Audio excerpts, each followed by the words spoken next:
Hello everyone. In this video we will cover where is DAX used. So in the follow-up videos or the follow-on videos we will be learning DAX.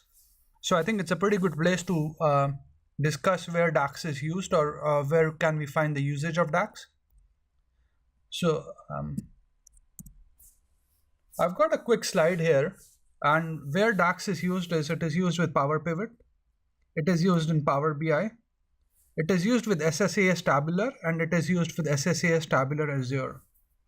So Powerpivot was an Excel add-in which was added to Excel in 2010, and DAX gives modeling capabilities to Excel using Powerpivot. So it is you can aggregate and filter data in Excel, and that's Powerpivot. Power BI is the new dashboarding tool which has been introduced by Microsoft, and we can enhance the modeling capabilities of Power BI using DAX. We've got the SSAS multidimensional tabular model, SSAS tabular model, which again you can use DAX to query the tabular model. And if you put the tabular model onto the cloud, it becomes Tabular Azure, or it is just tabular sitting in cloud. So these are the 4 places where you can use DAX.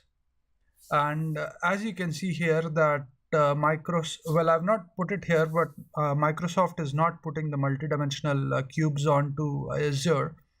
So as you go forward, you will have to learn DAX if you're going to be using the Microsoft stack and are planning to go cloud. So in this video, we've learned that DAX is useful when you're trying to do number crunching in Excel, when you're using Power BI, when you're using Tabular, or when you're using the cloud and you're trying to use the SSAS database in the cloud.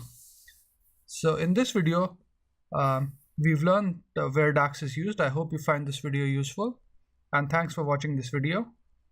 Please do subscribe to my channel if you enjoy what I'm doing, and do let me know if you've got any other requests or any other topics that you want me to cover. Thanks again. Bye.